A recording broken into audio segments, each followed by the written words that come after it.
Bien, bonsoir à vous tous. Donc le Centre Porte Haute regrette peut-être de ne pas vous accueillir à Mulhouse, mais est heureux de vous savoir réunis ce soir. Et nous avons répondu à un appel de l'association d'Etchéré, une association qui est née de l'initiative de l'archevêque de Strasbourg et du provincial des Dominicains de la province de France. Donc démocratie, construction européenne et religion. C'est une association qui cherche à promouvoir la place des religions dans l'espace public européen et à contribuer au dialogue entre celles-ci sur les questions de société. Alors pourquoi cette rencontre? Entre autres, puisque l'Union européenne a lancé une large consultation des citoyens sur l'avenir, sur son avenir, l'avenir de l'Europe dans le monde. Peu de Français en ont entendu parler, et c'est dommage. C'est même d'une certaine manière assez grave. Notre soirée est un moyen d'entrer dans cette démarche et de la faire connaître. Merci à l'association d'Etchéré et en particulier à M. Brunagel de nous interpeller, de nous permettre de relire ce parcours européen et de discerner des pistes d'avenir pour une Europe bâtie sur un roc, le socle de valeurs, que nous découvrons surtout à travers les crises, la crise sanitaire ou la crise de l'accueil des migrants, ou encore les crises politiques liées au populisme et à l'autoritarisme. Je vais vous laisser vous présenter, je vous laisse la parole pendant 3/4 d'heure. Ensuite, nous aurons un temps d'échange.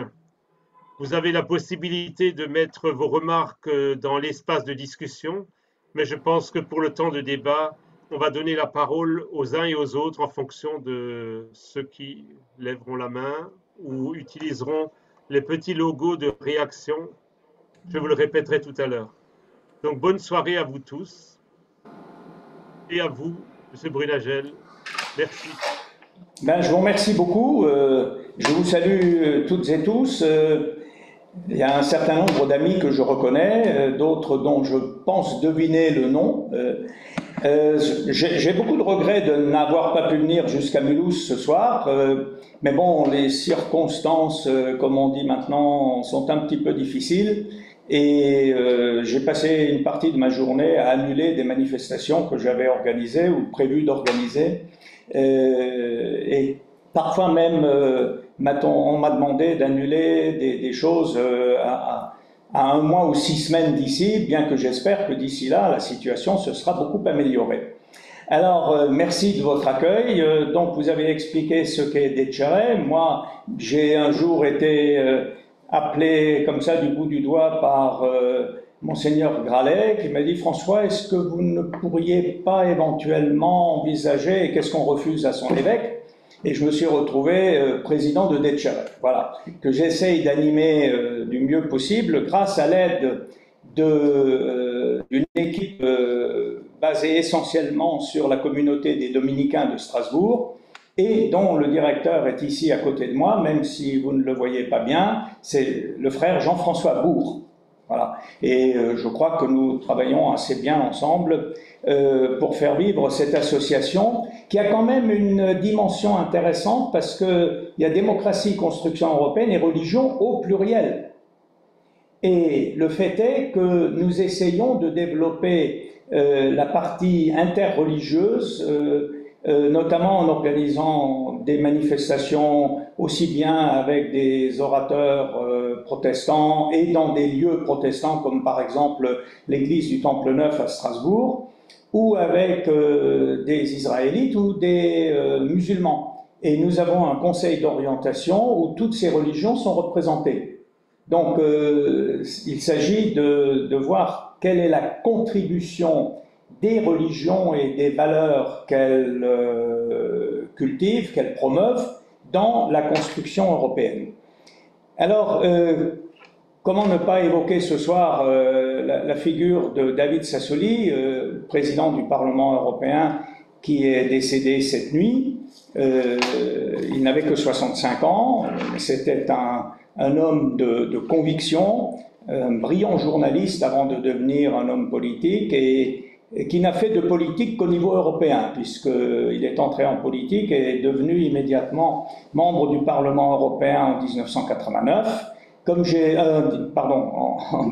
2009, et comme j'ai quitté le Parlement en 2014, j'ai encore eu l'occasion quelquefois de travailler avec lui, notamment quand il était vice-président du Parlement. Et le Saint-Père a dit aujourd'hui que c'était un homme animé de foi et d'espérance, très ouvert aux autres, et qui avait pour ambition la construction d'une Europe qui s'intéresse aux plus démunis, aux plus faibles de la société. Alors, vous l'avez dit aussi, il y a ce grand débat sur l'avenir de l'Union européenne. Alors, c'est une circonstance qui serait déjà suffisante pour réfléchir ensemble un petit peu sur ce qu'est cette Europe et comment elle pourrait évoluer à travers les suggestions que nous pouvons faire les uns et les autres. Mais il y a une deuxième circonstance qui est que la France exerce depuis quelques jours, depuis le 1er janvier, la présidence tournante de l'Union européenne. Tous les 6 mois, parce que on n'est pas arrivé à avoir un président unique pour une période prolongée, donc les États continuent leur petit cirque, tous les 6 mois changent la présidence, avec quand même des nuances, parce qu'on a fait un grand progrès, c'est que le Conseil européen, c'est-à-dire la réunion des chefs d'État et de gouvernement, a un président fixe, qui est le président du Conseil européen, qui est élu pour 2 ans et demi, renouvelable, en fait il fait 5 ans. Actuellement c'est un homme politique belge du nom de Charles Michel. Donc on ne peut plus dire, comme le disait Kissinger, j'essaye d'appeler l'Europe, mais quel numéro? L'Europe a aujourd'hui des visages qui sont connus. C'est Charles Michel pour le Conseil européen, c'est Ursula von der Leyen pour la Commission européenne, et c'était David Sassoli pour le Parlement européen. Mais vers l'extérieur, c'est essentiellement le Conseil européen et la Commission qui doivent représenter cette union. La présidence tournante ne concerne en fait que les réunions sectorielles de ministres, les ministres des Affaires sociales, les ministres de l'Intérieur, les ministres de la Culture, les ministres de l'Agriculture, bien sûr. À une exception aussi, c'est que les ministres des Affaires étrangères ont un président permanent. Président permanent qui est Joseph Borrell, vice-président de la Commission européenne, et par ailleurs nommé non pas ministre des Affaires étrangères européen parce que ça ne plaisait pas à un certain nombre d'États, mais haut représentant pour la politique étrangère et de sécurité commune. Donc c'est la seule formation des ministres qui est un président permanent qui est en même temps vice-président de la Commission. Alors, donc, pourquoi parler de l'Europe? Parce que finalement, l'Europe, nous la vivons, nous faisons en termes philosophiques l'expérience de l'Europe. Et souvent, on ne se rend plus très bien compte que nous expérimentons quelque chose qui fait partie de notre réalité. Nous avons donné chair à l'Europe, elle est devenue une réalité, tout comme nous expérimentons la vie de communauté ou la vie de famille, et nous ne réfléchissons pas tous les matins à ce que ces concepts représentent dans la vie quotidienne. Et donc, j'ai pensé que le grand débat sur l'avenir de l'Union européenne était une occasion privilégiée de regarder quand même un petit peu en quoi consiste cette Europe. Et ça sera la première partie de mon exposé. Bien sûr, vous l'avez dit tout à l'heure, M. Krust, les crises nous servent de révélateurs de beaucoup de choses. C'est pour ça que j'ai intitulé ça « L'Europe à l'expérience de la crise sanitaire ». Donc dans une deuxième partie, on essaiera de montrer ce que la crise a révélé en négatif et en positif. Il y a beaucoup de bonnes choses. Et puis pour finir, je me permettrai d'esquisser quelques défis que l'Europe doit relever et qu'elle ne pourra relever qu'avec l'adhésion des citoyens que nous sommes. Voilà.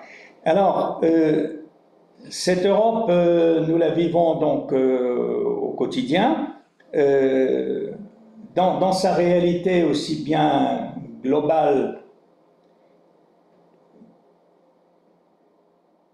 Il est là le deuxième? Non, voilà, le deuxième slide.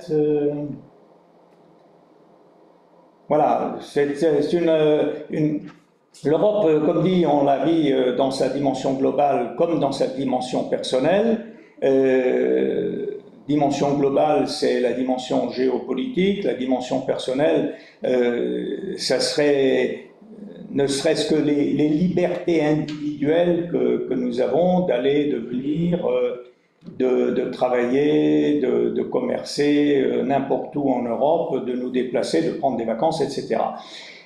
Cette Europe est volontiers, surtout dans l'esprit français, un sujet polémique. Pas toujours dénué de raison, parce que c'est vrai que plus on monte dans les strates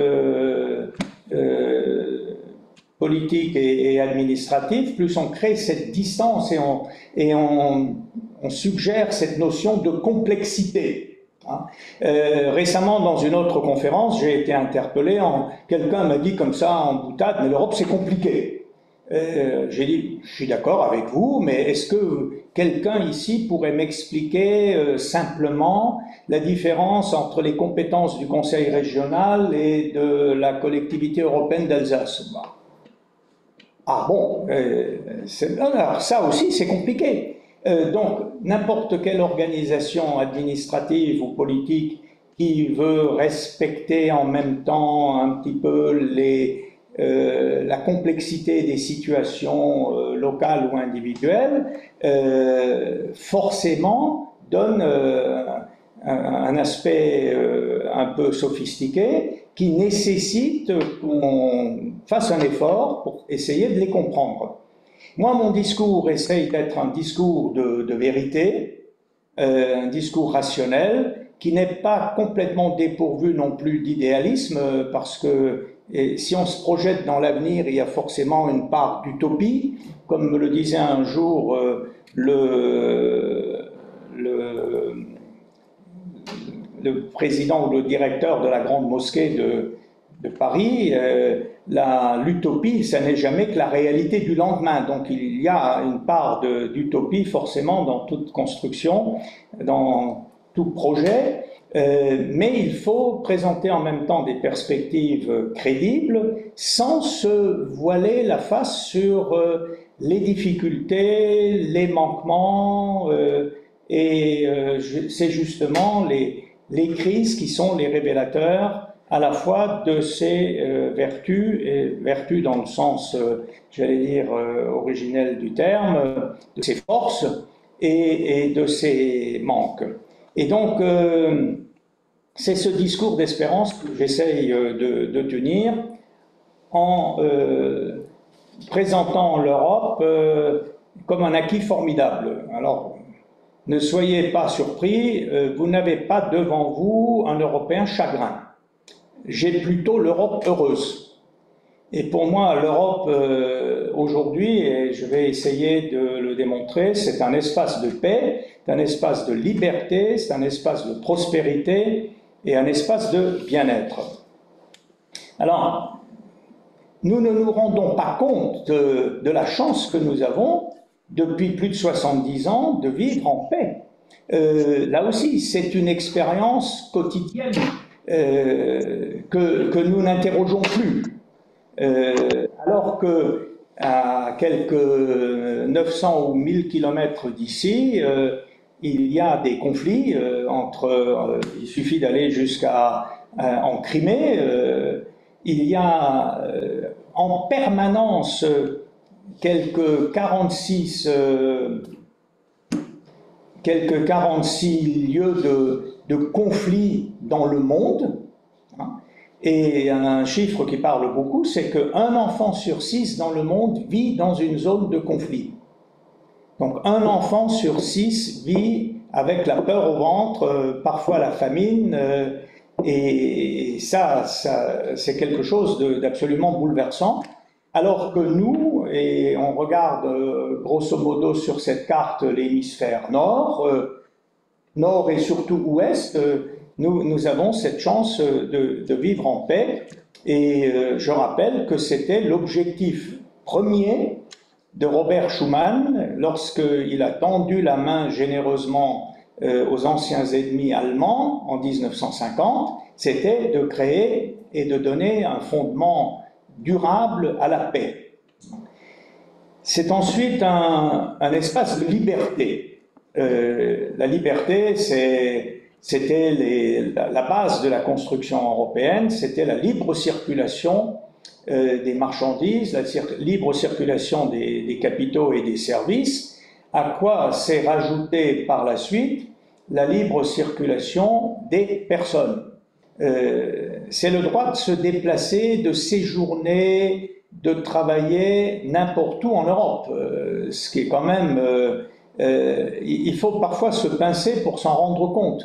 Et justement, la crise sanitaire, en imposant la fermeture des frontières, a été un révélateur, à contrario, de cette liberté.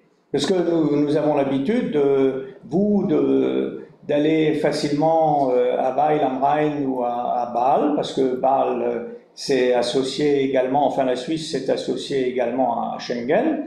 Nous ici, nous avons l'habitude d'aller à Kehl ou à Baden-Baden, mais c'était pas tellement évident. Alors, c'est également pour avoir cette liberté de séjourner et de travailler, il a fallu beaucoup de travailler dans le pays voisin, il a fallu beaucoup de travail, opérer la reconnaissance mutuelle des qualifications, la reconnaissance mutuelle des diplômes, réaliser la libre prestation de services, la liberté d'établissement, et encore, ce n'est pas parfait. Je ne suis pas non plus béat au point de dire que tout est parfait. Encore aujourd'hui, quand vous faites venir des artisans allemands pour travailler en Alsace, vous avez des difficultés parce que il y a une volonté de protectionnisme qui ne dit pas son nom, qui est larvée à travers des normes, etc., qui rendent parfois les choses un petit peu compliquées. Mais globalement, c'est quand même un très très grand progrès. Et bien sûr, il faut à ce moment-là citer ce que nous tous connaissons, Erasmus. Erasmus qui a permis depuis 1987 à plus de 4 millions 400. Ben, je cherchais l'ascenseur, mais là, non, ça ne sort pas par là. Après la vitrine. Excusez-moi, serait-il possible à tout le monde de couper son micro pour ne pas avoir trop de bruit parasite? Merci. Oui, donc je disais, Erasmus est une formidable réussite parce que nous connaissons tous des enfants, des petits-enfants ou des enfants d'amis qui ont pu, grâce à Erasmus, passer entre 3 mois et 1 an d'études dans un autre pays de l'Union européenne. Et pour la période qui vient, l'Union européenne a décidé de consacrer pas moins de 26 milliards d'euros sur 7 ans. Non, ça c'était de 2014 à 2020, mais je pense que quelque part le chiffre, non, les 26 milliards, ça doit être pour la période qui vient maintenant. Je m'excuse, les chiffres, c'est de 2021 à 2027, voilà. Et comme c'était d'abord réservé essentiellement aux étudiants, ensuite ça a été étendu aux lycéens, c'est un petit peu plus difficile compte tenu de leur âge, et maintenant on a créé Erasmus+, pour intéresser également les apprentis, puisqu'on se souvient qu'au Moyen-Âge déjà, les apprentis faisaient le le tour de l'Europe et se formait au contact des patrons et des maîtres artisans dans d'autres pays. Pourquoi ne pas revenir? Alors, tout le monde connaît également Schengen, parce qu'on en parle beaucoup. Schengen est vraiment l'espace de libre circulation des personnes, à l'intérieur duquel on n'a même plus besoin de montrer son passeport. Alors aujourd'hui, c'est 22 États membres, plus 4 États associés, c'est 400 millions de personnes qui peuvent librement circuler. Là aussi, bien sûr, ça crée des problèmes parfois, et on entend des voix s'élever pour demander davantage de contrôle, etc., aux frontières. Et il faut être très très vigilant, parce que c'est une des libertés fondamentales réalisées par l'Union européenne. Il ne faut pas céder là-dessus. Malgré toutes les sirènes ou les tentations de repli, essentiellement pour des raisons de sécurité, qui sont toujours latentes, il faut apprécier cela comme une grande liberté qui nous permet d'avoir un territoire de 4 300 000 km², c'est-à-dire que nous ne sommes plus limités à notre pays. Encore, la France est un grand pays, mais nous sommes frontaliers. Il est vital pour nous que nous puissions aisément aller dans les pays voisins. Mais moi qui ai vécu pendant 42 ans dans un pays comme la Belgique, parce que j'ai été fonctionnaire européen à Bruxelles pendant tout ce temps-là, et regardez la taille de la Belgique sur la carte, là on apprécie véritablement cette libre circulation que d'ailleurs les 3 pays du Benelux avaient réalisé dès 1956. Et on allait librement du Grand-Duché en Belgique, de Belgique aux Pays-Bas, sans plus voir ni gendarmes, ni contrôleurs, encore moins de douaniers entre ces pays. Et donc Schengen doit être considéré comme un grand acquis de cette Union européenne. Troisièmement, l'Union était également un espace de prospérité. Alors, c'est un espace de prospérité. Bon, les chiffres, on peut leur faire dire beaucoup de choses. Toujours est-il que nous représentons à peu près 18% du PIB mondial. C'est le 2e du monde derrière les États-Unis, mais devant la Chine et devant le Japon. Nous sommes, c'est bien connu depuis longtemps d'ailleurs, la première puissance commerciale, et nous avons signé des accords commerciaux avec 10 pays ou 10 grands pays dans le monde. Ça n'a pas toujours été sans difficulté. Et il faut savoir qu'une partie de cette prospérité est fondée justement sur l'ouverture des échanges entre les États membres de l'Union eux-mêmes. Et 70% des échanges commerciaux se font avec nos partenaires au sein de l'Union européenne. À côté de ça, cette union a développé depuis longtemps une politique agricole commune qui n'a pas toujours été comprise ou admise, mais qui a quand même bien servi le développement, la modernisation de notre agriculture pour la porter à des standards internationaux. Elle a permis un certain développement industriel, elle a permis le développement d'une politique commune de la pêche, d'une politique commune des transports, que nous critiquons aussi, même parce qu'on n'aime pas voir des camions conduits par des Polonais sur les routes alsaciennes ou par des Lettons, des Lituaniens, etc. Mais il y a un espace de liberté au sein duquel tout cela a pu se développer. Je me souviens quand j'étais jeune fonctionnaire, on nous faisait calculer le coût de l'attente des poids lourds aux frontières. C'était des heures et des heures perdues en paperasse douanière et en queue que faisaient les poids lourds aux frontières.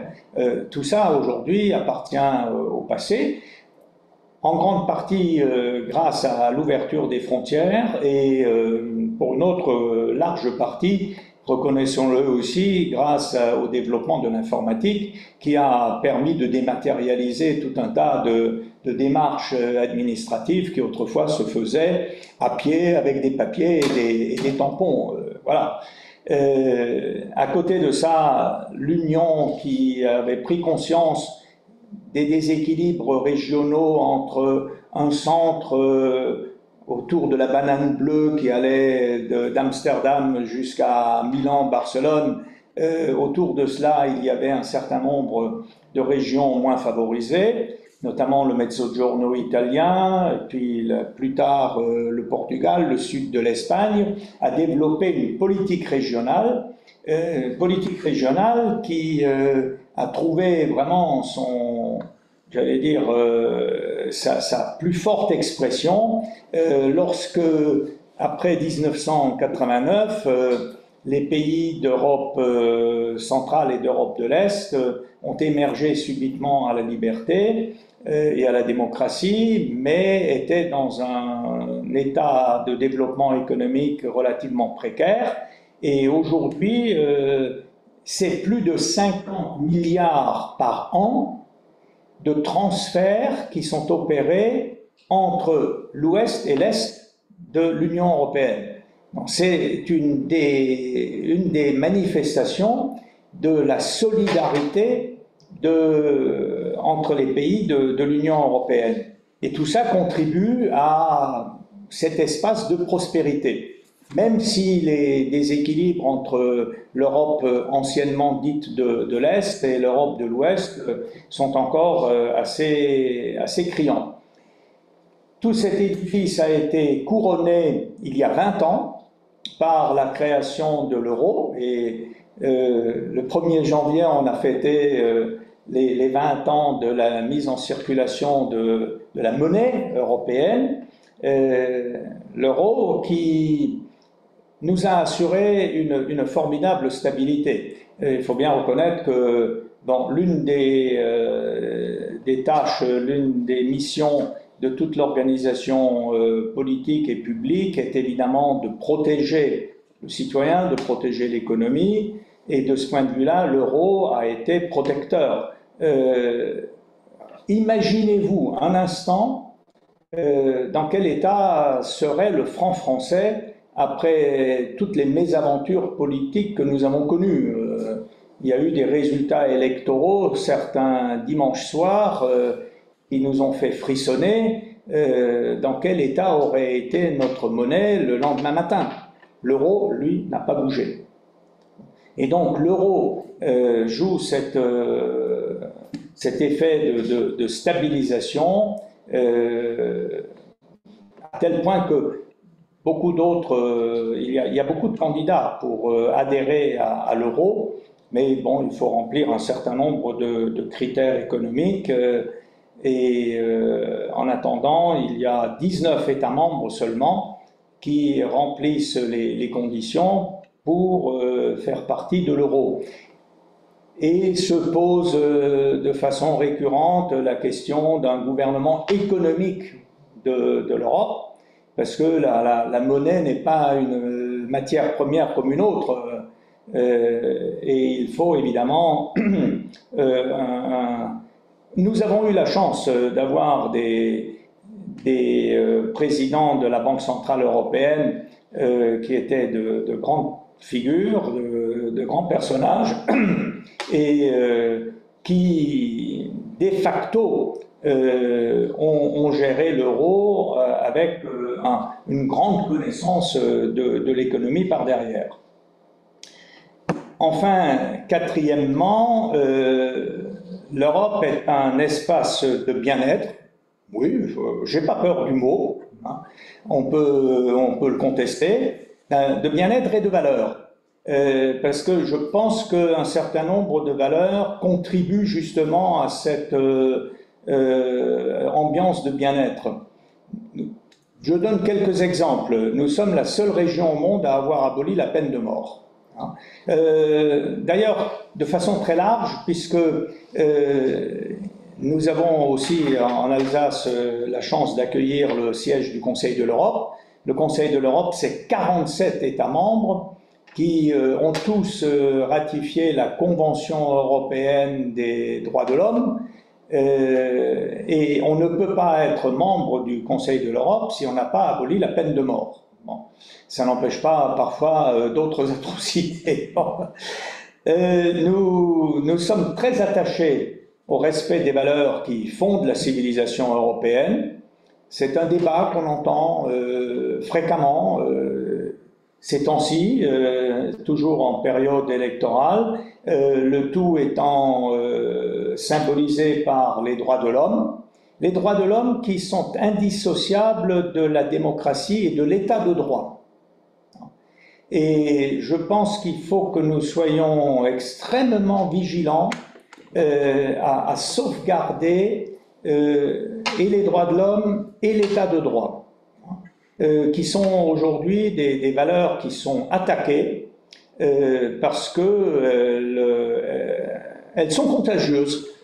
Et il y a un certain nombre de pays alentours, pas très loin, qui n'ont pas la même conception de la démocratie, la même conception de l'état de droit, et qui se sentent peut-être un petit peu menacés par justement cette ambiance, ces valeurs que connaît l'Europe globalement, pas seulement l'Union européenne.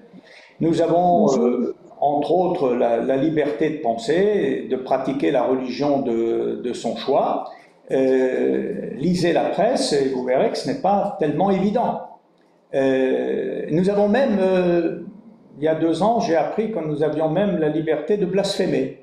Il ne faut pas aller très très loin en vacances pour tomber dans des pays où nous allons pourtant, où il n'y a pas la liberté de pratiquer la religion de son choix et encore moins forcément la liberté de blasphémer. C'est un espace de bien-être aussi parce que, par exemple, nous avons réalisé depuis longtemps la couverture sociale pour tous les Européens qui se déplacent. Bon, on n'a pas crainte aujourd'hui d'aller en vacances dans un pays européen.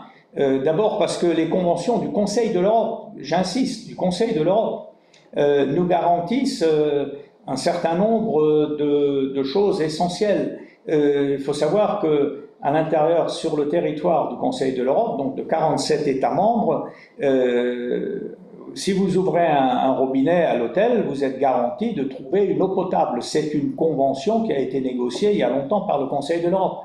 Mais si vous êtes malade, grâce à la pharmacopée européenne, vous pourrez trouver la molécule que vous a prescrit votre médecin, pas forcément sous la même marque, mais aussi longtemps que vous restez en Europe, vous êtes garanti de trouver le produit. Alors, tout ça, bien sûr, sur fond de protection du consommateur, qui s'est développé. Quand moi j'ai commencé à travailler en 1972, il n'y avait pas d'association de consommateurs en France.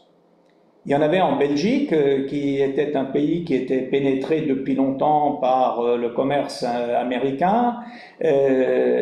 En France, les soucis des consommateurs, les préoccupations des consommateurs étaient portées par les syndicats.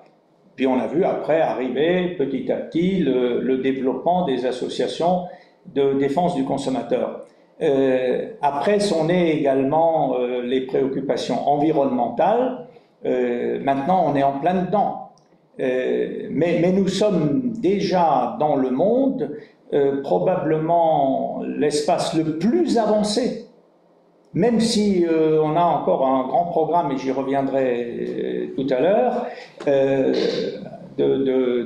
grand programme pour arriver aux objectifs fixés par la COP26 maintenant, nous sommes déjà l'espace le plus avancé quand même dans la protection de l'environnement. Et puis nous avons développé également cette notion de citoyenneté européenne. Nous sommes tous à la fois citoyens d'un État et citoyens de l'Europe.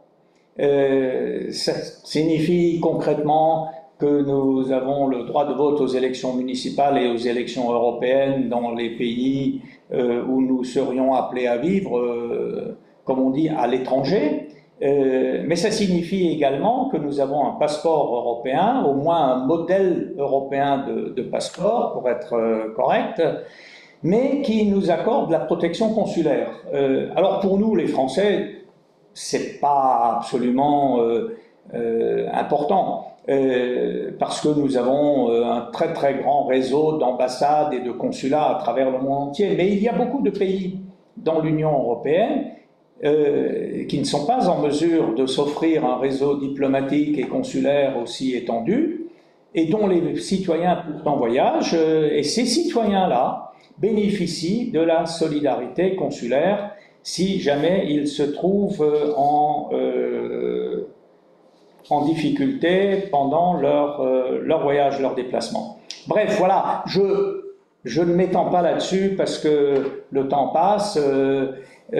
En gros, voilà comment je présente l'Europe aujourd'hui. L'Europe, c'est un espace de paix, c'est un espace de liberté, c'est un espace de prospérité et c'est un espace de bien-être et de valeur. Voilà.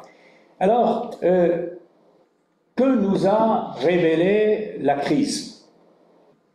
Alors la crise, d'abord, elle nous a révélé des choses plutôt du côté négatif. Hein. Elle nous a révélé d'abord la fragilité des accords de Schengen, puisque du jour au lendemain, on s'est heurté à des frontières fermées.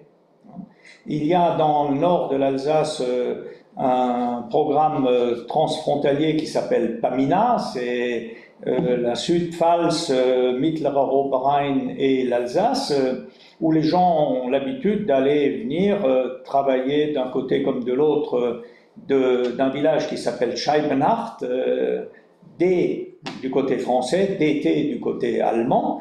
L'église est d'un côté, l'école de l'autre, et du jour au lendemain, la frontière était fermée. Bon.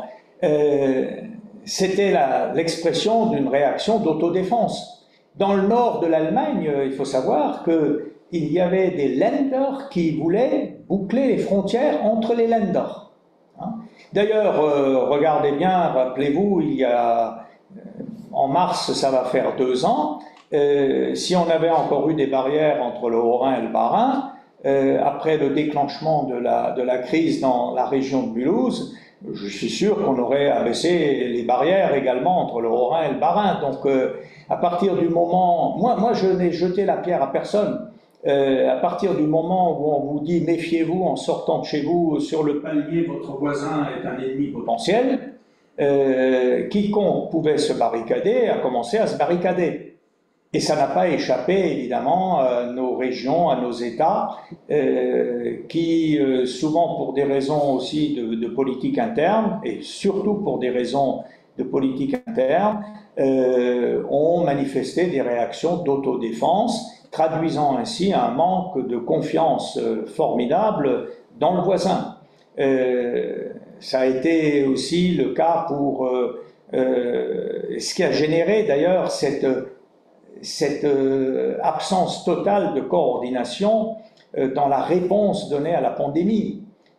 Ici, à Strasbourg, on a mis 6 semaines à réaliser qu'il y avait des places libres dans les hôpitaux allemands, alors qu'on envoyait des malades à Limoges ou à Aix-en-Provence ou à Bordeaux, et que les Allemands nous disaient « mais nous avons des lits libres en réa ». Mais les autorités françaises, je ne les nomme pas, ont cette notion de l'hexagone. Remarquez que c'était pas que entre les pays, hein, entre le secteur public et le secteur privé des hôpitaux, il y avait aussi, me semble-t-il, un certain nombre de cloisonnements. Donc tout ça c'est le côté négatif qu'a révélé cette crise, une crispation terrible sur les compétences régaliennes. C'est l'État qui décide, c'était le printemps des préfets. Parce que les préfets, tout à coup, étaient investis d'énormément de pouvoir. Hein. C'était le réflexe de sécurité d'abord pour soi, d'abord national. Bon. Et puis, une chose que je n'ai pas... Il faudra que je complète cette diapo. Une chose que nous a révélé également la crise, c'était l'extrême dépendance de l'Europe en matière sanitaire. Rappelez-vous, nous n'avions pas les masques, nous n'avions pas les respirateurs qu'il fallait. Nous nous sommes rendus compte tout à coup que des molécules essentielles de nos médicaments quasi quotidiens étaient fabriquées à l'autre bout du monde. Donc, et tout ça, la crise l'a révélé, et on verra tout à l'heure que cette révélation a été d'une certaine façon salutaire, si on peut parler de crise sanitaire et ensuite de révélation salutaire, pour stimuler les réactions. Alors, justement, du côté positif, la crise a quand même suscité une réaction très forte, on peut dire, forte et coordonnée. Et je me souviens du mois de mars 2020, je scrutais ça attentivement. La Banque Centrale Européenne a immédiatement racheté de la dette pour donner des liquidités. Il y a eu immédiatement la suspension des fameux critères d'éligibilité pour faire partie de l'euro. Je vous rappelle que les pays qui ont adhéré à l'euro doivent avoir un déficit public inférieur à 3% du PIB. Actuellement, on a des déficits qui frôlent les 100% du PIB. La dette publique, elle explose littéralement. Bon, tout ça a été mis un petit peu entre parenthèses. Ça ne veut pas dire que maintenant, il ne va pas falloir faire des efforts. Maintenant, ou quand la crise sera enfin passée ou atténuée, il va falloir faire des efforts pour rattraper tout cela. Parce que l'économie, c'est pas la roulette russe, hein, c'est pas une plaisanterie. Les banques, aussi bien la Réserve fédérale américaine que la Banque centrale européenne, ne peuvent pas continuer d'inonder comme ça en permanence le marché de liquidités, d'autant plus que l'on voit maintenant réapparaître l'inflation, et les économistes pour l'instant sont en train de se disputer pour savoir si elle est passagère ou si elle est durable, et donc si elle est durable, elle est menaçante, parce que cela signifierait qu'il faut augmenter de nouveau les taux d'intérêt. Or, augmenter d'un point les taux d'intérêt, ça coûte des milliards aux États membres pour le remboursement de la dette, rien qu'en intérêt. Donc on est, économiquement, là, il y a eu beaucoup de facilités accordées par l'Union européenne pour passer le mauvais cap, mais on n'est pas tiré d'affaire. Bon. Ensuite, il y a eu toute une mobilisation anti-Covid, et celle-là a été extrêmement importante. Parce que, après avoir été un petit peu déboussolée, la Commission européenne, qui n'a pas de compétences spécifiques en matière sanitaire, il n'y a pas de politique européenne de la santé, en tout cas pas encore, la Commission européenne a réagi sur la base d'autres compétences, telles que la stimulation de la recherche, la stimulation, la promotion de l'industrie, le commerce extérieur, et en raclant les fonds de tiroir, la Commission européenne a réussi à mobiliser 2,7 milliards d'euros qui ont permis d'une part à faire des investissements dans la recherche, parce qu'on s'était rendu compte quand même que les deux sociétés qui détenaient le principe actif du vaccin produit par les Américains, les deux sociétés sont des sociétés européennes, BioNTech et CureVac. Et donc, à partir du moment où ça a été connu, alors que c'était des start-up, comme on dit, la Commission européenne a massivement investi dans ces secteurs-là pour pousser, pour hâter le développement de ces deux principes actifs qu'ensuite on a pu, nous, exporter aux Américains et faire ainsi pression sur les Américains pour qu'eux aussi acceptent en échange d'exporter et des masques et des respirateurs. Ce qui fait dire à Thierry Breton, qui est l'actuel commissaire responsable de l'industrie au niveau de la Commission européenne, qu'il faut avoir une force de frappe économique équivalente à celle des partenaires si on veut se faire respecter et si on veut négocier. Bien sûr, il y a eu une homologation accélérée de l'Agence européenne du médicament. Rappelez-vous, souvent, le mercredi, l'Agence européenne du médicament donnait le feu vert et la radio française disait et on attend que la haute autorité française le donne demain. Là aussi, pourquoi faire double effet alors que c'était aussi faire confiance aux institutions est encore quelque chose d'extrêmement difficile.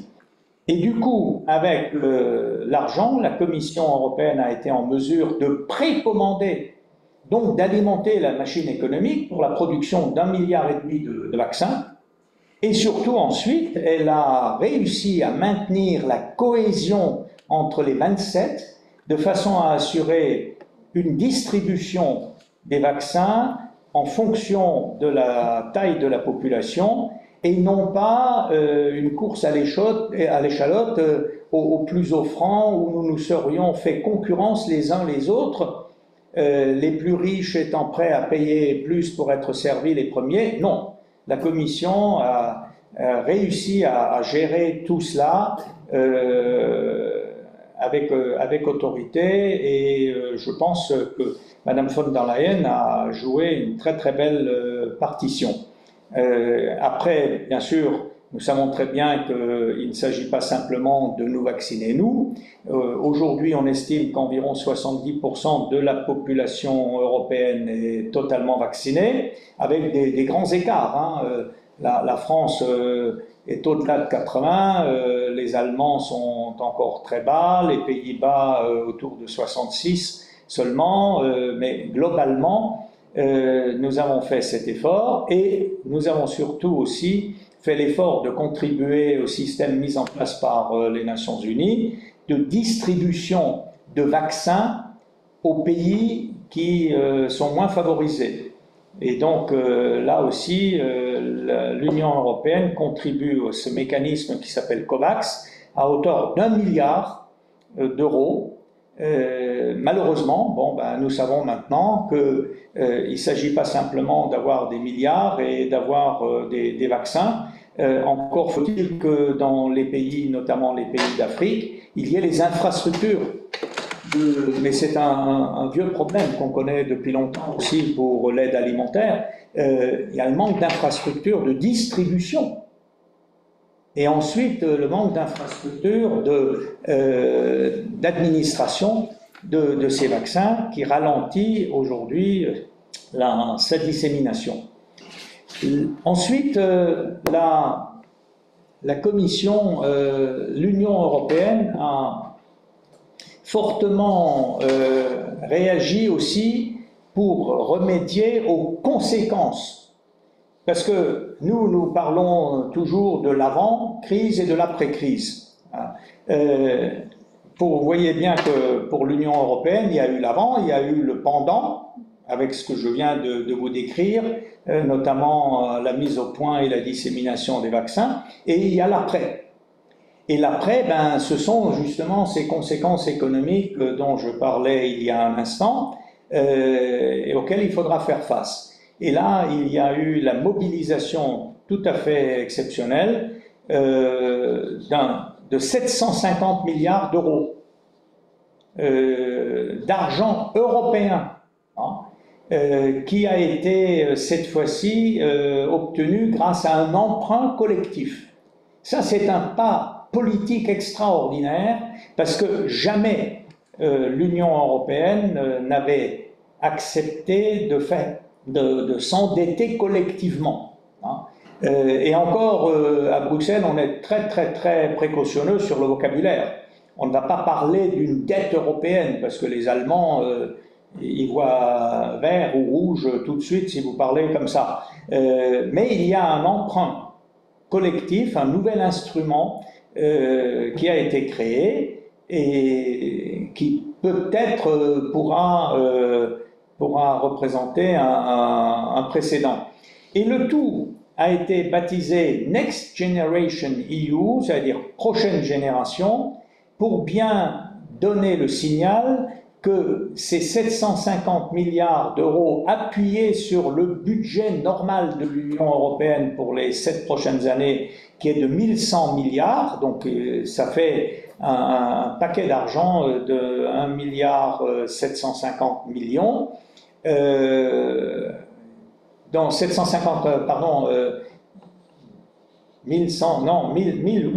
1850 milliards, hein, sur 7 ans. Le signal a été donné qu'il faut qu'une grande partie de cet argent soit investi dans l'économie de demain.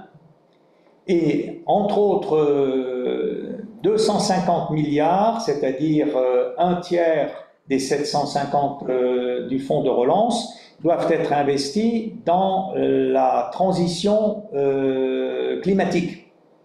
Parce que c'est bien de faire des projets, des plans sur l'évolution, la mutation climatique, mais il faut le financer quelque part. Bon. Et donc, l'Union européenne a décidé de ce fonds de relance, mais en exigeant que un tiers de cette somme soit investi justement dans la mutation climatique. Le Parlement européen a beaucoup insisté, et je pense que c'est le mérite de David Sassoli, qui d'abord avait été écarté par les chefs d'État et de gouvernement. C'est pas toujours agréable, mais il a insisté, il a été convaincant et persévérant, et le Parlement a imposé de son côté 3 conditions pour voter ces crédits, parce que tous ces crédits quand même sont votés démocratiquement par le Parlement élu au suffrage universel. C'est la mise en place de nouvelles ressources propres, entre parenthèses, taxes carbone, etc. Le respect de l'état de droit pour financer, pour obtenir, pour bénéficier des financements du budget européen. Rappelez-vous, quelques pays qui sont en délicatesse avec les droits de l'homme et l'état de droit, et on cherchait un moyen de faire des pressions, ben voilà. Et puis, surtout, comme je l'ai dit, une augmentation des moyens en faveur de programmes européens phares, notamment le programme Erasmus, Horizon Europe, et on voit arriver tout à coup une Union européenne pour la santé, EU for Health, traduit en alsacien, dotée de 5,1 milliards d'euros. Ce n'est pas encore beaucoup parce que c'est sur 7 ans. Hein.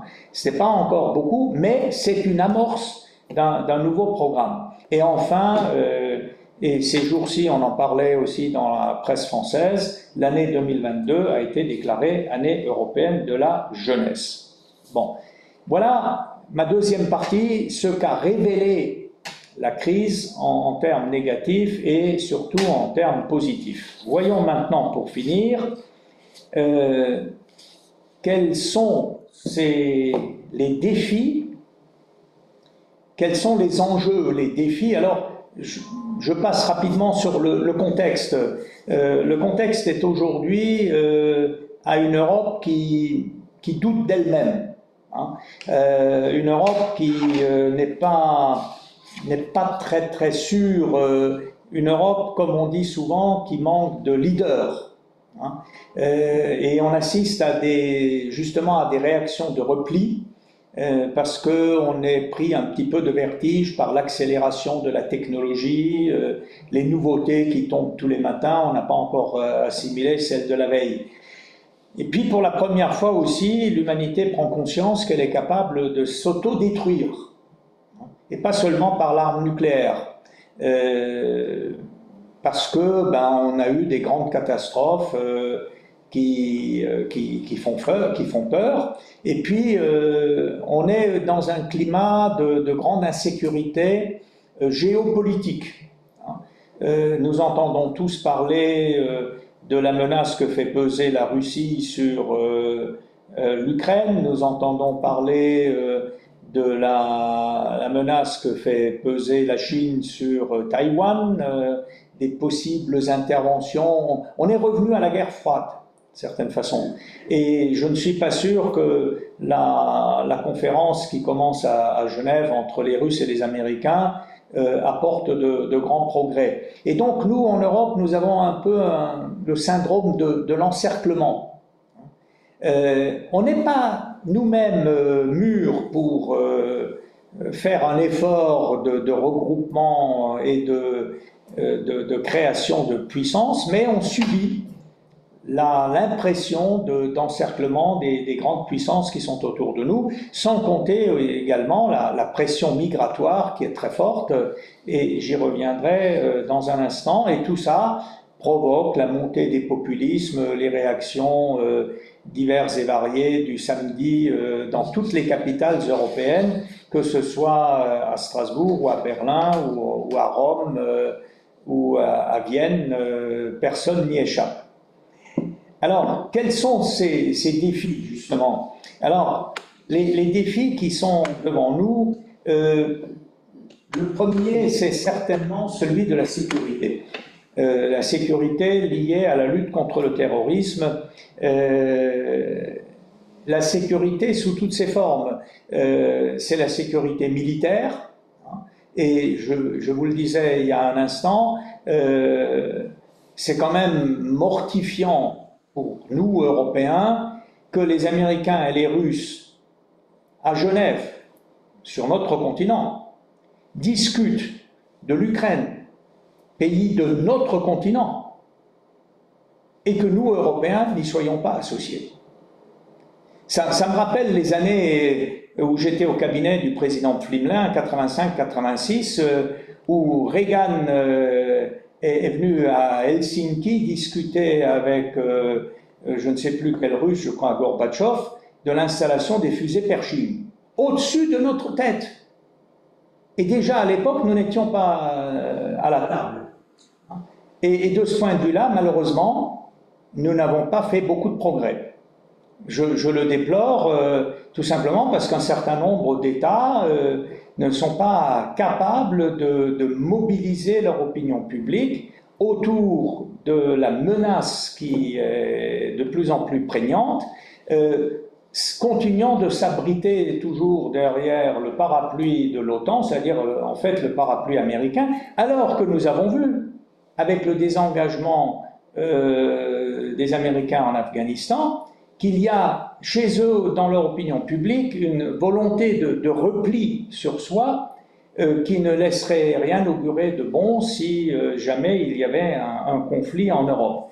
Donc, pour moi, c'est un défi extrêmement important, c'est celui de la sécurité, qui est lié à celui de la lutte contre le terrorisme, parce que là derrière, il y a également la cybersécurité, il y a la sécurité du renseignement militaire, etc., sans lesquels on ne peut pas assurer une sécurité globale.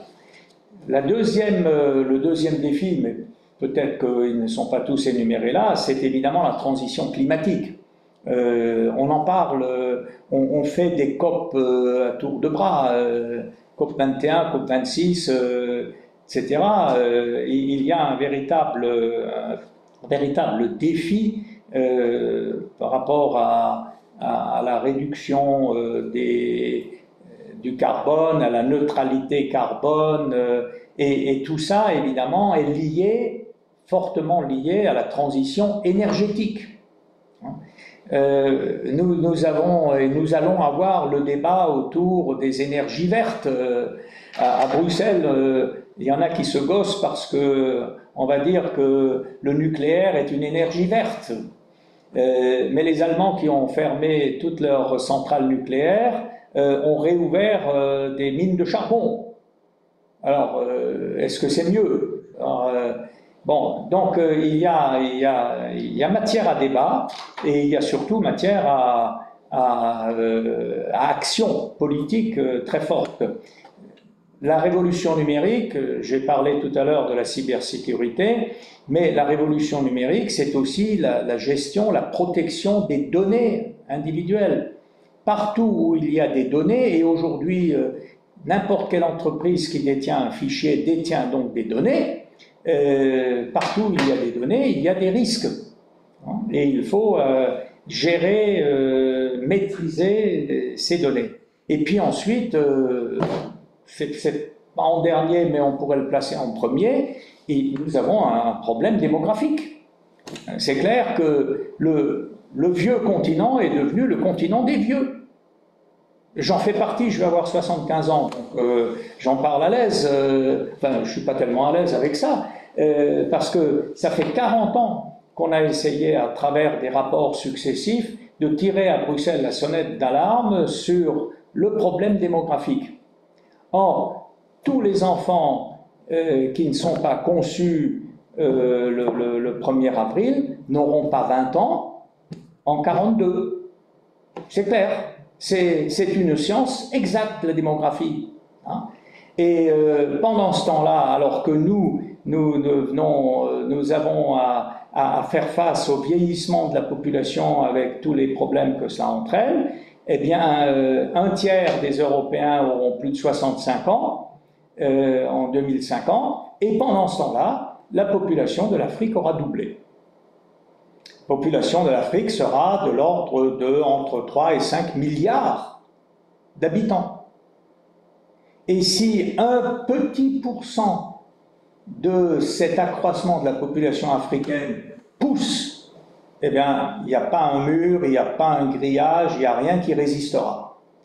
Donc, nous devons absolument affronter le problème des migrations. C'est un problème extrêmement urgent. Bon. Alors, je pourrais vous parler de la sécurité, on a parlé de la gestion des migrants, on a parlé évidemment de la santé. Ça, c'est un des défis qui est apparu tout à coup. Et comme je vous l'ai dit tout à l'heure, maintenant il y a une EU for Health, une petite dotation, mais c'est une amorce pour l'organisation d'une capacité d'anticipation et de réaction rapide qui devrait être coordonnée pour faire face justement à des situations comme la pandémie que nous venons de connaître.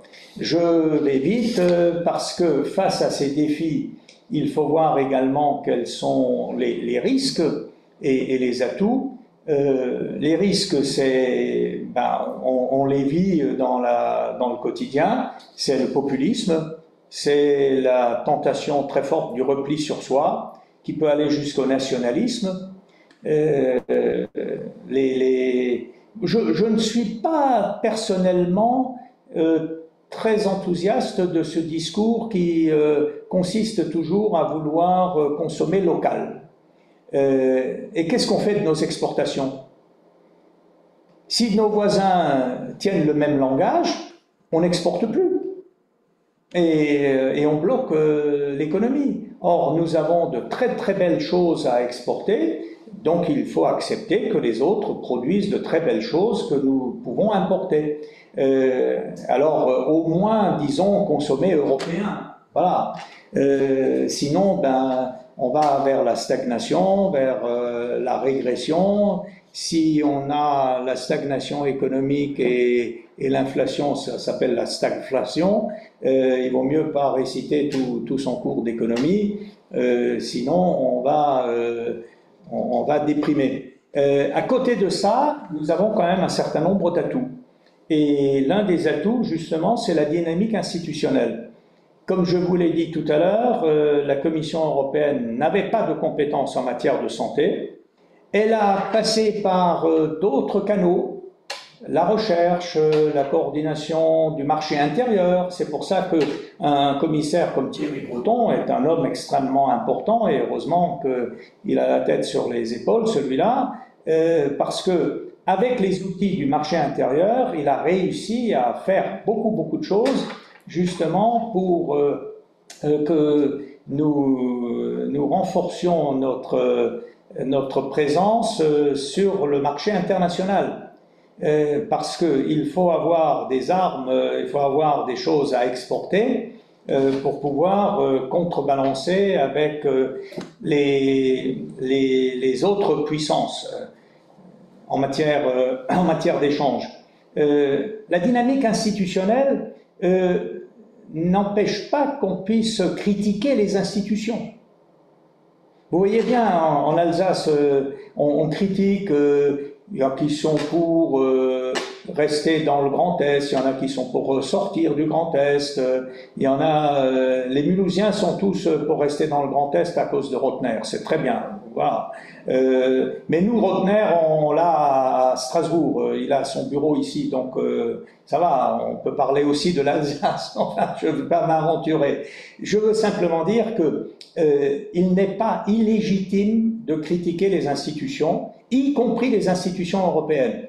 Et les institutions européennes, elles aussi, sont perfectibles. Bon. Ça fait partie, justement, du grand débat sur l'avenir de l'Union européenne. À l'intérieur de ces institutions, je note quand même qu'il y a, et c'est parce que je suis ancien fonctionnaire parlementaire, il y a une dynamique parlementaire remarquable. Et le Parlement européen a poussé justement à l'adoption de ce plan de relance de 750 milliards.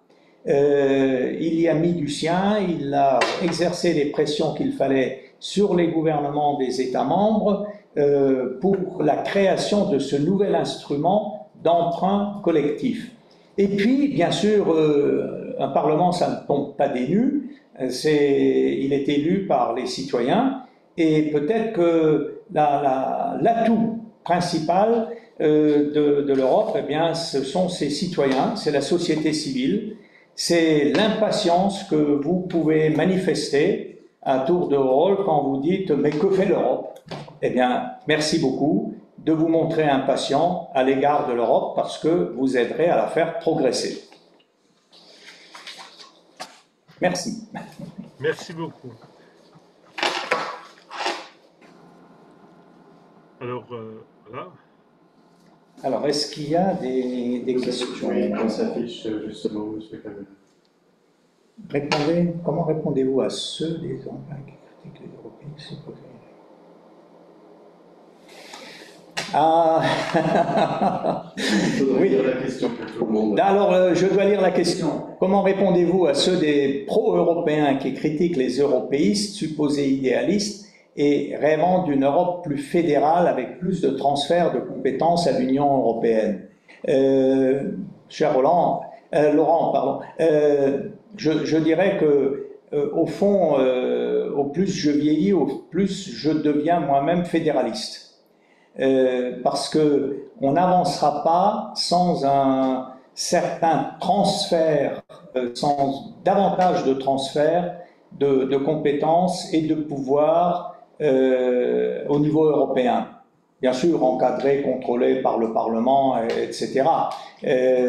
Aujourd'hui, on est passé au vote à la majorité qualifiée dans la plupart des domaines, sauf dans un domaine essentiel qui est celui de la fiscalité. Et la fiscalité, c'est le nerf de la guerre. Et donc, demain, et la politique étrangère, c'est pareil. Aujourd'hui, nous sommes paralysés parce que sur un certain nombre de sujets, nous sommes là pour chercher toujours le consensus. En plus, au Conseil, on n'aime pas voter. Et chercher le consensus, d'abord, ça prend beaucoup de temps et ce n'est pas forcément très efficace. Voilà. Donc, je suis un peu un conservateurs aussi, qui rêvent d'une Europe plus efficace. Et peut-être que le fédéralisme est une voie, un moyen d'y arriver.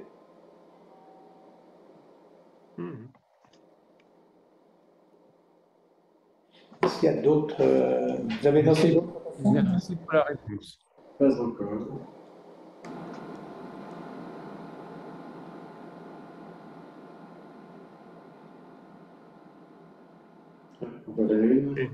Je ne veux plus. Alors, consommer local, indispensable pour atteindre la neutralité carbone. Oui, alors, consommer local, indispensable pour atteindre la neutralité carbone, non, point d'interrogation. Je ne veux plus manger des pommes d'Afrique du Sud et du saumon du Chili, d'autant moins que je sais maintenant que les Chiliens et les Africains du Sud s'en privent pour nous. Oui, bon, ça c'est une remarque.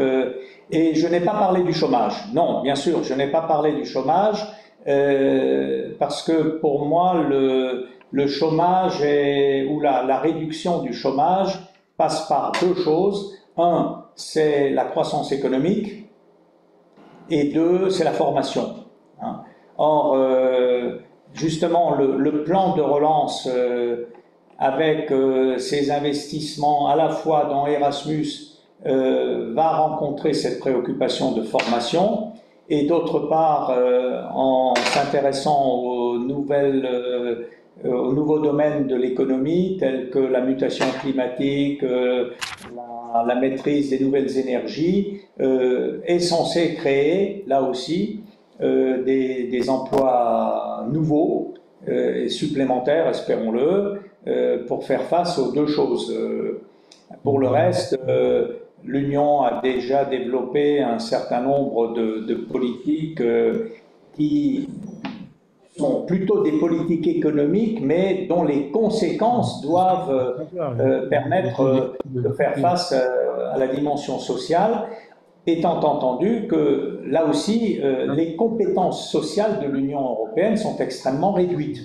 C'est encore très largement de la compétence des États membres. Alors, produire des pommes en Alsace demande de la main-d'œuvre. Oui, là vous tombez presque dans le local de la gestion du salaire minimum entre la France et l'Allemagne. Je vous signale que la nouvelle coalition au pouvoir en Allemagne a décidé d'augmenter le SMIC, qui fera qu'il sera au niveau, voire même supérieur au SMIC français, et peut-être que ça créera de nouvelles opportunités ou de nouvelles donnes, une nouvelle donne pour équilibrer un petit peu le marché de part et d'autre, notamment pour les saisonniers qui viennent pour la récolte des asperges en Alsace et qu'on trouvait qu'ils étaient mieux payés en Allemagne jusqu'à présent. Donc espérons que les choses vont s'équilibrer. Mais c'est vrai que bon, moi-même je mange des pommes d'Alsace avec grand plaisir, mais encore une fois, il faut que si nous voulons exporter, il faut que nous acceptions l'échange. Alors ça dépend en quoi. Alors c'est clair qu'il n'est pas nécessaire de manger des pommes d'Afrique du Sud si on peut manger des pommes de chez nous. Ceci dit, notre société a évolué de telle façon que nous voulions manger des fruits à contre-saison. Personnellement, dans mon ménage, je m'y oppose. Voilà. Je ne mange pas de fraises en hiver, parce que justement, elles seraient forcément importées de l'autre bout du monde. Je ne mange pas de raisins au mois d'avril, sauf les raisins produits sous serre en Belgique, à Hoeilart, une commune au sud de Bruxelles. Ils produisent des raisins, ils exportent dans le monde entier parce que c'est des véritables œuvres d'art, un grain tout à fait pareil à l'autre, mais c'est une production locale, mais c'est quand même du pétro-raisin. Voilà. Et donc, oui, je pense, et il y a un article dans la Croix aujourd'hui que je vous recommande de lire si vous le pouvez, où deux penseurs disent que la neutralité carbone en 2050, ça va entraîner un changement de notre mode de vie. Parce que, est-ce qu'on continuera d'importer du café, par exemple? Il posait la question. Alors moi, je ne vivrai plus, mais parce que je suis un grand amateur de café, je serais vraiment mortifié de ne plus avoir mon café. Mais on aura comme ça à faire face à un certain nombre de sacrifices. Et c'est pour ça que je pense que je l'ai écrit dans la dernière lettre de Déchiré que je vous invite à lire. Il ne faut pas être effrayé par ce qui nous attend. Il faut simplement que nous mobilisions notre intelligence, notre imagination pour créer les conditions de la vie de demain. Et pour la créer de façon aussi agréable que celle que nous avons connue. C'est comme ça que nous participons à la création permanente du monde, en mobilisant nos capacités intellectuelles et notre génie. Parce que quand on voit tout ce qui a été réalisé là en quelques mois autour de ces médicaments, de ces vaccins, et maintenant en plus des médicaments curatifs, eh bien, il faut reconnaître qu'il y a un génie humain. Il faut simplement le stimuler et lui accorder de la reconnaissance. C'est très important de dire merci aux chercheurs, accorder la reconnaissance, accorder des crédits aussi pour qu'ils puissent travailler. Mais si on met des crédits dans la recherche, dans le développement médical, ce seront des crédits qu'on ne pourra pas mettre ailleurs. Donc, comme tout bon gestionnaire, il faudra faire des choix. Et certains choix seront peut-être un petit peu difficiles par rapport aux habitudes que nous avions prises. M'excuse, mais là, je suis en train de dévier sur le discours moral. C'est pas celui dont je suis parti au point de départ.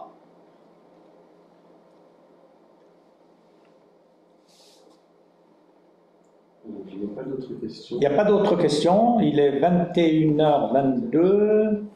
Il y a des questions sur, selon vous, l'Europe a-t-elle pris en compte la finitude du monde, qui est une des sources de l'inflation dans le plan Green Deal? Peut-être pris en compte la finitude du monde, qui est une des sources de l'inflation. Je ne comprends pas très bien la finitude du monde. Est-ce que la personne peut prendre la parole qui a écrit? Oui, tout à fait, vous m'entendez? Oui. Bonsoir, merci en tout cas de toutes ces informations qui sont très intéressantes. Ce que je veux dire, le sens de ma question, c'est le fait que les ressources du monde sont finies. C'est-à-dire que ne sont pas inépuisables, c'est ça. Oui. Sont pas inépuisables. Oui. Oui, je pense que dans le plan du Green Deal, il y a l'accent est mis sur les énergies renouvelables, entre autres, telles que le vent, le soleil.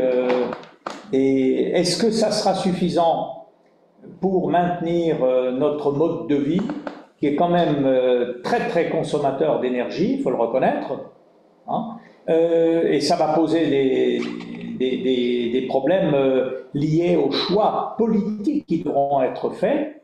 Est-ce que demain on va accepter de réduire nos déplacements pour consommer moins d'énergie? Est-ce qu'on va accepter de porter un pull à la maison pour moins chauffer nos intérieurs? Moi j'ai personnellement construit une maison avec une pompe à chaleur il y a 7 ans. Très agréable d'avoir une maison neuve après avoir vécu pendant plus de 45 ans dans des vieilles maisons où il y avait toujours quelque chose à rafistoler. Là, ça marche. Et j'ai une pompe à chaleur, mais nous vivons avec 20-21 degrés. Voilà, ça signifie que nous portons des pulls. Il n'est plus question, comme chez ma belle-mère dans le temps, d'avoir 24-25 degrés où on enlevait tout parce qu'il faisait trop chaud. Donc c'est un changement de mode de vie. Je pense que chacun d'entre nous doit prendre justement conscience de la finitude, comme vous dites, des sources d'énergie pour s'adapter. Peut-être, en tout cas, je peux vous dire que lisez le plan vert de la Commission européenne, ça laisse rêveur, hein, et on se demande parfois si on y arrivera. Mais il faut faire confiance. Oui, alors merci. Oui, justement, j'ai eu l'occasion d'en discuter avec un Américain et il me dit que l'énorme avantage qu'on a en Europe, oui, c'est qu'aux États-Unis, les lignes directives réglementaires et des administrations changent tous les 4 ans. oui, s'ils ont de la chance, s'ils ont de la chance, c'est 8. Enfin, évidemment, avec Trump, on préfère l'avoir eu que 4 ans, mais donc ils ont. Il y a quelque chose de très étrange dans cette histoire de. Je prends l'exemple du Green Deal parce que c'est celui que je connais, mais il y a quelque chose de très étrange qui est que en tout cas en France, on n'en parle absolument pas en politique, on n'en parle absolument pas dans les débat de la présidentielle pour l'instant, et je pense qu'on n'en parlera pas jusqu'au bout, parce que l'Europe fait tout, et l'Europe fait un travail remarquable. Mais c'est quand même extrêmement étrange que ça échappe complètement au pouvoir, au contrôle politique, en tout cas en France. C'est un peu différent en Allemagne, je ne connais pas beaucoup la manière d'aborder des autres pays, mais en tout cas en France, voilà, on a une politique européenne qui me semble aller tout à fait dans le bon sens, même si on se demande bien comment on va y arriver, mais qui échappe complètement au contrôle politique. Alors je ne suis pas tout à fait de votre avis. Elle échappe probablement au contrôle citoyen, mais pas au contrôle politique. Parce que dans le fonctionnement législatif de l'Union européenne, toutes les directives sont soumises aux parlements nationaux. Et c'est les parlements nationaux qui doivent s'en saisir s'ils estiment qu'une directive européenne empiéterait sur les compétences nationales au titre de la subsidiarité. Et il y a dans chacune de nos deux assemblées une commission des affaires européennes qui est chargée justement de scruter toutes les propositions qui viennent de Bruxelles, ça comme ça, et ensuite beaucoup de ces directives sont transformées en droit national par des votes du Parlement, l'Assemblée et le Sénat. En revanche, alors là où je suis d'accord avec vous, c'est que ça échappe grandement à la vigilance des citoyens. Mais le citoyen s'intéresse-t-il tellement à la politique? Et que font les médias pour aider le citoyen à s'intéresser à la politique? Prenez les informations de 20h, vous avez des faits divers jusqu'à 20h20. Lorsque vous commencez à vous assoupir, on vous donne enfin une information internationale intéressante. C'est totalement différent dans d'autres pays. Je peux vous dire que la télévision belge, elle commence par les informations internationales. Pourquoi? Parce qu'ils savent qu'ils dépendent étroitement des pays qui sont autour d'eux. Hein. Prenez BBC News, et ils commencent par les informations internationales. Prenez les informations allemandes, ils ont d'abord des informations importantes, nationales, avant de venir aux faits divers.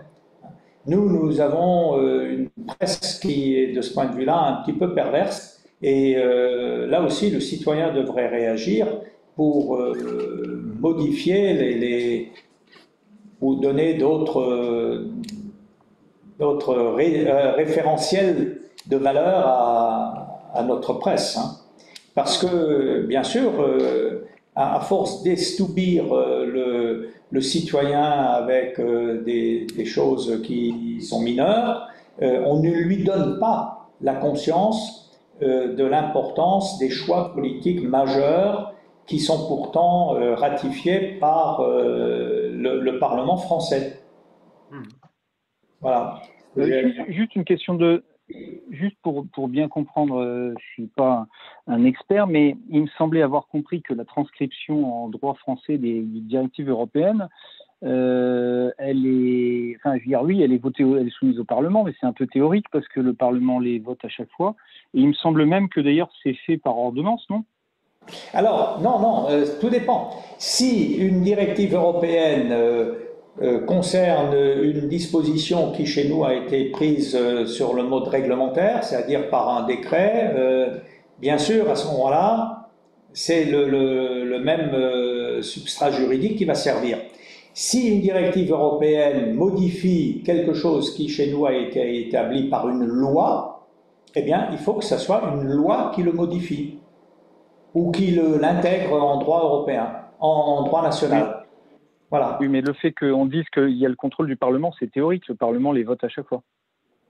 Ah, vous savez, moi je ne veux pas commencer un discours sur la critique du fonctionnement français, mais on a un Parlement qui est là pour servir l'exécutif, hein, d'après la Ve République. Parce que, oui, non mais vous posez un problème fondamental qui est celui de la démocratie française. Hein. Nous ne sommes pas... moi qui ai travaillé au Parlement européen, je peux vous dire que le Parlement européen a un fonctionnement beaucoup plus démocratique que le Parlement national français. Le Parlement européen n'accepterait pas que son ordre du jour lui soit dicté par l'exécutif. Et tout le monde sait que l'ordre du jour du Parlement français est fixé par l'exécutif. Pourquoi? Parce que c'est le système électoral binaire que nous avons mis en place en France, où vous avez une majorité et une opposition, et la majorité ayant, le chef de l'État ayant, avec le quinquennat de surcroît, une majorité quasi automatique au Parlement, il fait passer ce qu'il veut. Et il a des outils pour ça, qui s'appellent le 49.3, etc. Enfin, il y a des moyens de mettre au pas le Parlement. Ça n'est pas du tout le fonctionnement du Parlement européen. Et le Parlement européen est capable de renverser totalement une proposition qui vient de la Commission européenne, de la réécrire et de la voter.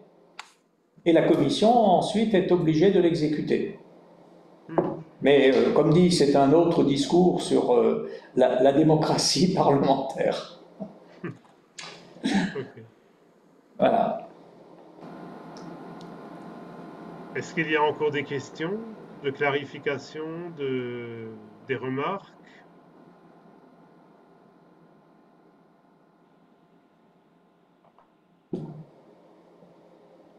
Sinon, je pense que pour ce soir, ben,